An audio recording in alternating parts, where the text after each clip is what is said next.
Yeah, when I was born, my parents were told I'd live to be about 9 years old. And, about a month, I'll be 42. You can see some of the gray hairs poking through and my nice dye job there. So Yeah. I don't, I don't mind talking about my age or showing my wrinkles. I'm very proud to be the age that I am. And yeah, hopefully encourage other people to know that they can do it too, if I can.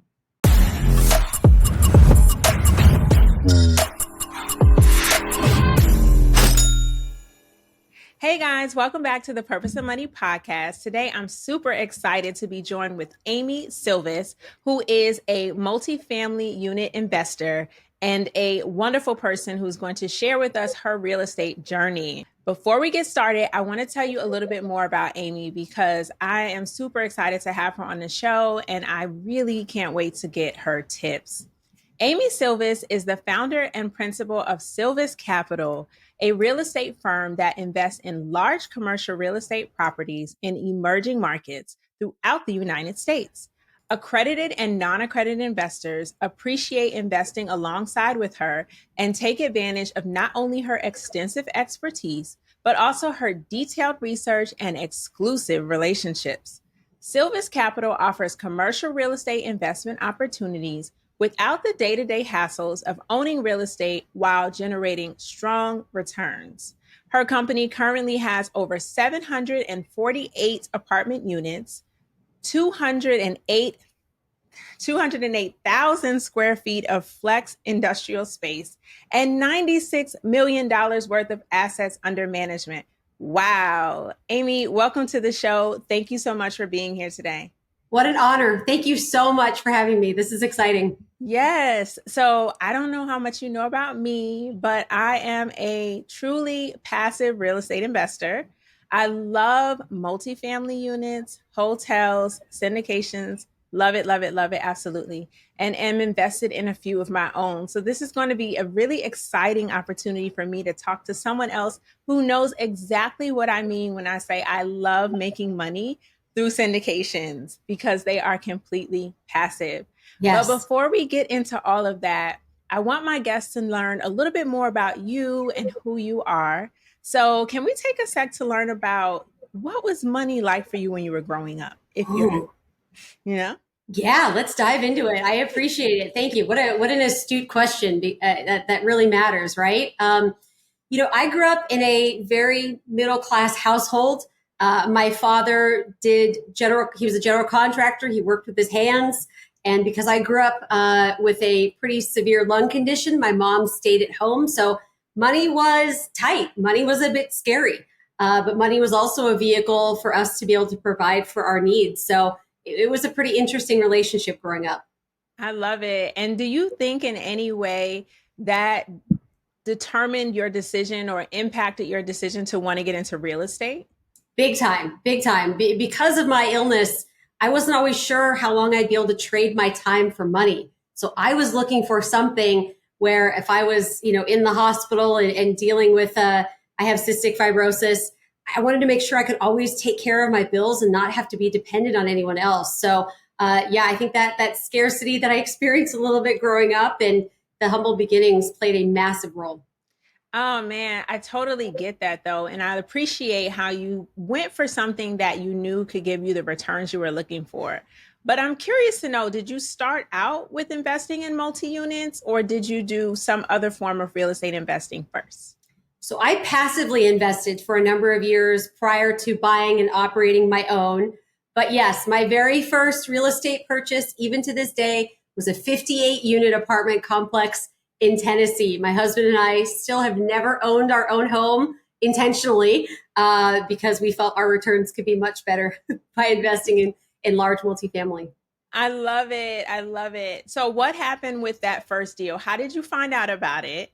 And what gave you the courage to move forward?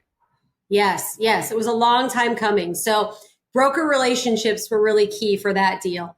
I searched for the better part of 2 years, believe it or not, for that first deal, but got to know a broker really well, got to know a market outside of Nashville that I thought was really attractive. So, what gave me the courage? It was business partners. I never realized how much this is a team sport in the multifamily space. So partnering up with people who already had the experience and a track record and figuring out how I could add value to them was really the key. And because they knew, some of the things that I needed to learn on the job, you can't really read about all of these things. It really gave me the courage to step into my real estate investor identity.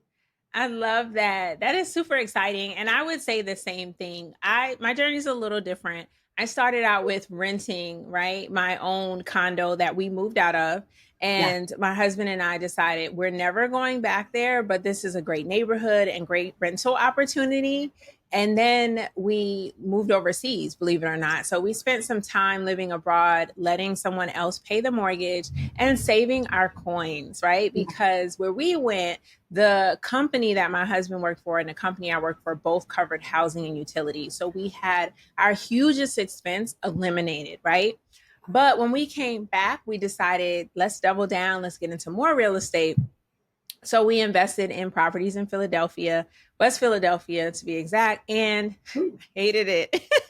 Really? I actually learned after 2 years that I don't like toilets and tenants, but I do like real estate investing. So I actually, same as you, once I realized what I like and don't like, I spent quite a bit of time looking for the right opportunity and came across a colleague who does multifamily syndications on the side. So she was like, oh, when I'm not here at work, I'm doing this multifamily investing, finding investors, finding deals, bringing the two together. So I was like, oh, that's so interesting. Yes. But believe it or not, in COVID, I couldn't find a deal. I had the money. I was waiting and waiting. Yeah. None of the deals made sense. As you know, that was the beginning of the height of the real estate market going up and up and up in cost. So the numbers didn't make sense. Right. But I did find a hotel. So I got into my first hotel investment in 2020, but I couldn't find a good multifamily deal until 2021. But I tell you, it's the greatest thing because I do own, right? I get the K1, that's the tax document that allows me to write off some of the expenses from the ownership, but then also take advantage of appreciation, depreciation, all those things. Yeah. But then I also get monthly cash flow because once the rent's collected and all the expenses are paid, investors are paid net. So that's just a sneak peek, guys, on what multifamily syndications can look like for you. You invest capital once in the beginning, and then you receive your returns on a monthly or quarterly basis, and then hopefully at the time of sale. So tell me, because you got into your first deal, 58 units, and in an area that you could learn more about, but what is the experience like for some of your investors who may have never set foot in the areas where you are encouraging them to invest? I love that question because market research, I tell my investors, I do a lot of education, which, I think is incredibly important, but gosh, choosing the right market can be much more than just the cherry on top of any investment. So yeah, I love to educate my investors. And of course, I'm out here in Los Angeles, right? So I love to help bring markets to my investors in terms of painting the picture of why this is a great opportunity. What's the economy like? What's driving growth? Why are people moving to the area? And of course, the best we can to help them, touch and feel the micro market, if you will, as to where the property is. So yeah, it's all about education, very data driven as well. So folks can really understand why we're choosing that area so they can feel comfortable. I love it. I think that's key. It's like they need to know your experience and what you're doing, but then the data doesn't lie, right? You present the stats and they make the informed decision. So I love that. And I think that's important, whether you are the general partner of the deal or the limited partner investing in the deal. So I use those terms just now, but I would love for you to let everyone know what the heck do they mean? Yes.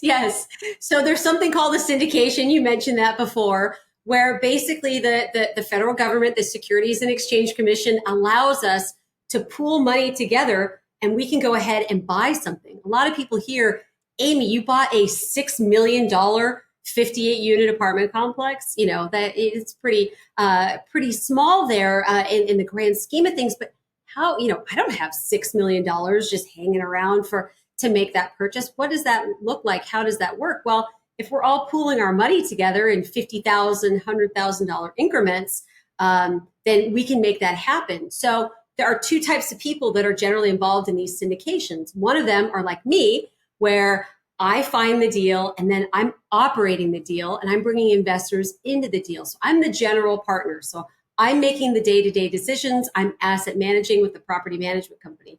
And then there are lovely people like you that are my limited partners, and they decide to invest, and it's completely passive.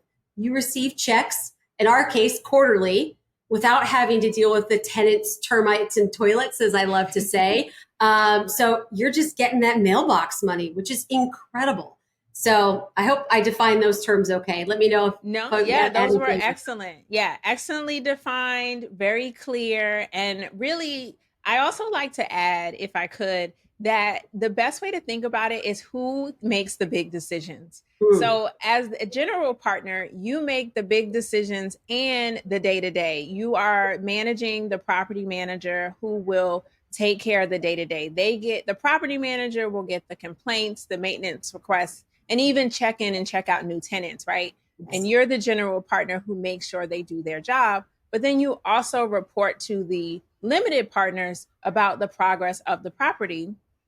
But as a limited partner, I cannot go into the apartment and change the paint on the walls or decide that the pool should be drained and filled with hot bubbles, because a limited partner doesn't have that type of power. Right. So if you ever get confused about where you stand in the deal, ask yourself, can I make a major decision? Mm-hmm. That's perfect. That's the best way to think about it. Yeah. And that is how I explain it to those who I'm educating, because some people, they've never heard of even the possibility of being able to invest in apartments.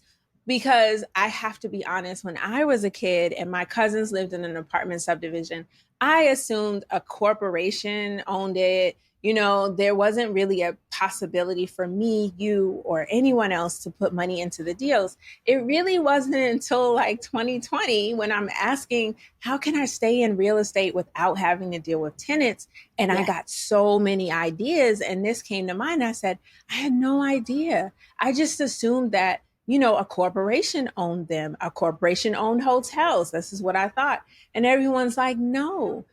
A company owns it, and that company normally consists of multiple investors with enough money to pull together to do the deal. So I love that. But let's go into the other perks of real estate investing that have nothing to do with real estate. You mentioned that real estate gave you freedom to be well or be sick, right? And not have to worry about working. What other types of freedom have you been able to enjoy thanks to investing in real estate? Oh, yes. I love those 5 freedoms, right? So yes, the freedom of association, meaning I can choose who I'm around, whether it's my investors, whether it's my business partners. I'm not stuck at work with maybe some colleagues that don't fit my values or don't align with me. So that's a big one. Time freedom, as you mentioned, with regards to health or anything, I control my time. So I'm able to make those decisions. And then of course, geographic freedom. So I love to say, live where you want and invest where it makes sense. So I'm out here in Los Angeles.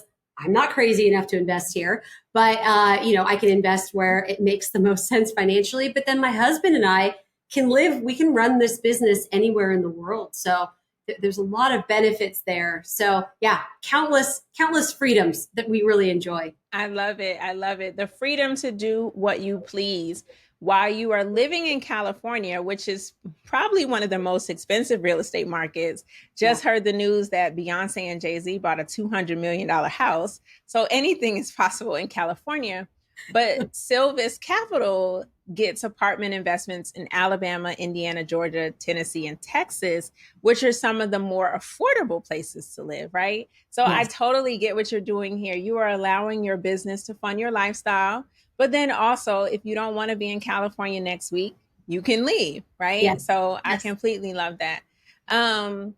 I also appreciate your transparency about you having a genetic illness that you never know how long you're going to live. How long did you think that you would live versus how old you are now? I appreciate that. I think it's 2023. We all understand representation matters, right? We all have a story. And I was always pretty hesitant, hey, are people going to wonder, should I invest with her? She has, some things going on, but I need other people to understand that, they can do this too, even if they have health challenges or anything else. So yeah, when I was born, my parents were told I'd live to be about 9 years old. And about a month, I'll be 42. You can see some of the gray hairs poking through and my nice dye job there. So Yeah. I don't I don't mind talking about my age or showing my wrinkles. I'm very proud to be the age that I am, and yeah, hopefully encourage other people to know that they can do it too if I can. Yes, I absolutely love that. And as someone who's turning the big 4-0 this year, I am super proud of you. You look great. I think you look like 16 or 17 max. So why don't we just keep it there? But that's good. I think this is inspirational all Oh, around, especially for women who might be single moms and want more freedom, right? To spend time with yes. their family, or maybe they have health challenges, or maybe they just want to make some money. Yeah, nothing So like that. let's talk about, what does it really cost to get your foot in the door? Because I get this question a lot. I have an answer in mind, but you are doing this day in and day out. You're looking at deals day in and day out. What is the typical cost to get into a syndication? Yeah, if you're interested in investing in a syndication, typically $50,000 is typical of the minimum. And a lot of people don't know that they can use their retirement accounts to invest, right? A lot of people think they're stuck with stocks, bonds, and mutual funds, and there's nothing wrong with those at all. But some folks like some diversification and just want to own some real estate for to plan for their retirement. So I think that's really cool too.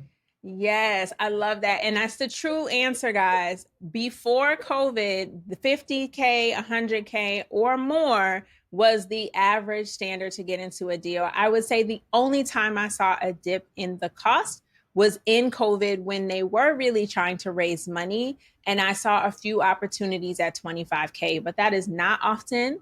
And it's not always available to everyone. I think the other thing we should bring up is who can invest in these deals. So I did mention when I read your bio that there's the non-accredited and accredited investors, but what does that mean? Yes.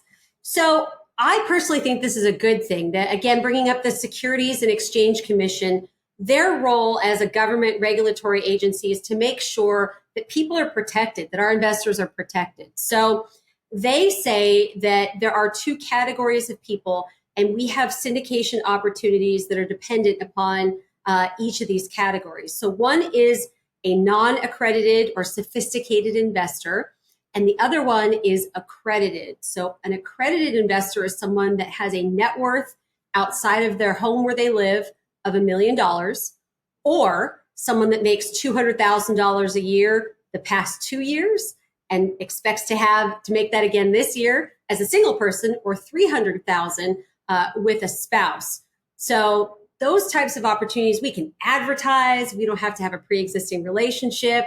Those people can invest in those types of opportunities. We try to do those, but also opportunities for non-accredited folks that don't fit that financial criteria, but have a good, sophisticated understanding of their own personal, wealth, what investing looks like. And we really need to have a substantive relationship with those folks and understand kind of where they are, because we don't want to take people's, last money, or these aren't risk-free investments. They do have risks. So we don't want to put people, if God forbid something went south, we don't want to put people in a bad situation. So it's a big mouthful. I hope that makes a little bit of No, sense. makes complete sense to me. I love it. You explained it very well. The only thing I would add is that when it comes to opportunities that permit non-accredited investors, so that's the people who don't have the million in assets or the 200K, 300K in income, the 6 degrees of separation is important. You're supposed to know them or have knowledge of them or someone else in the group, and give them an opportunity to ask questions, learn as much as possible, and make sure, like you said, they're not investing their last dollar, because syndications are not a own today, sold tomorrow type of opportunity. I don't know about yours, but most of mine have a 3 to 5 year ownership timeline. And Yeah. so when they take my money, they're going to keep it for at least 3 to 5 years. And then I'll only get dividends every quarter or every month, right? So that's just a portion of the profit. So you got to be willing to put money into this and know that it's not going to come back in 6 months or a year in some cases. Normally, it's at the time of sale. Yep. But you raised a good point that I love to talk about, which is all the monies that you can use for deals, and retirement funds are overlooked all the time. But Yes. I have leveraged my retirement assets on 2 occasions to invest in real estate opportunities. So my favorite is the solo 401k. It's basically a fund that I can direct where the money goes. I put money into it. I also get a business deduction for it because my business is making those contributions. But then I can take that money and invest it in a syndication, a hotel. If you wanted to, Bitcoin, gold, silver, there's like so Yep. many options. But I choose to be real estate focused. And the same applies with a self directed individual retirement account that you can also use. Do you have any pros and cons to any other vehicles? Like cash is always an option as well. Yes. But Yes. we haven't talked about using cash to do deals. What is your opinion on it? So are you talking about using cash to buy or to invest as a syndication? To invest in a syndication. Oh, okay. Oh, yeah. Yeah. I mean, some folks, they have their nest egg. I don't give financial advice, right? I just talk about what I do, but I have my nest egg where, in case there's an emergency or something, I have liquid cash on hand, and then, we contribute to our retirement accounts, and then whatever's left over, we're able to invest with that. So yes, absolutely. Cash that you have in your savings account, or maybe you got a bonus from your job, or you've been steadily saving. Always a great opportunity to invest that. And inflation is no joke. I think we've all come to understand what inflation can mean, but even 3 or 4% annual inflation can really chip away at the worth of your savings if you're not deploying that. Absolutely. I totally agree. So I know that you have a lot of multifamily units, but have you ever thought about other streams of real estate like storage facilities, mobile homes, anything like that? Yeah. So last year we bought our first flex industrial property. So we've all heard of, the supply chain issues that happened during COVID, and a lot of manufacturing is returning back to the United States. So I'm excited to facilitate that and be a part of that movement. So this industrial real estate was a great opportunity. The other really neat thing about this, well, it was located in Kansas City. So a great kind of crossroads of the United States in terms of location, and why that's an advantage there. But it has a triple net lease component, meaning that instead of me as the owner, the tenants pay the taxes, the insurance, and the repairs and maintenance. So you think about inflation and costs of things going up, it's a great way to hedge. So yeah, love that property. And we actually just gave our first distributions to our investors this week. So really excited. Yay! Yeah. All exciting things, Yes. giving away the money to the investors. I love Yes. it. I love it. Yeah. How many deals a year do you aspire to do? I am annoyingly picky, and I tell my investors that off the top. If they're looking for a deal, a new deal a month to invest in, I'm probably not their lady. I am pretty darn conservative. So 3, maybe 4 deals a year is usually my cap. I say no to most deals because, I invest my own money in these, my parents' retirement. Obviously, I owe a duty to my investors to be as strict and conservative as possible. So I don't do very many, but I make sure that when we have them, that they're really robust and exciting opportunities. I love that. And I think that's great. So, before you give all the details on how someone can contact you to get into your next deal, I'd love to hear your answer to my signature question. So, Okay. the name of the podcast is called The Purpose of Money, and I would love to know, what is your purpose for money? Yes. All right. So, above and beyond personal expenses, which we all have, that's all well and good. My husband and I have 2 things that weigh heavily on our heart.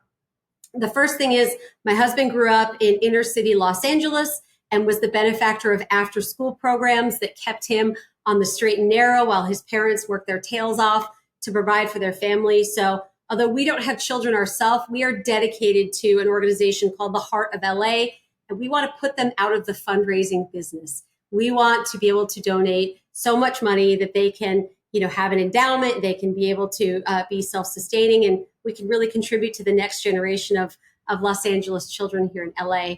And then I received a miracle medication for my lung condition about 4 years ago, but only 90% of people with cystic fibrosis can take it. There's still 10% of people left that need a drug. So we want to make sure that they're not left behind. So our goal is to find a cure for that last 10% of people with CF. So that's where our money and our hearts are, and really motivates us in the real estate space. Oh, I love it. That is beautiful. I think one of the most beautiful answers I've had to the question so far. So we will make sure to drop all of these links in the show notes, but please let us know what's the best way to get in contact with you and how can people connect?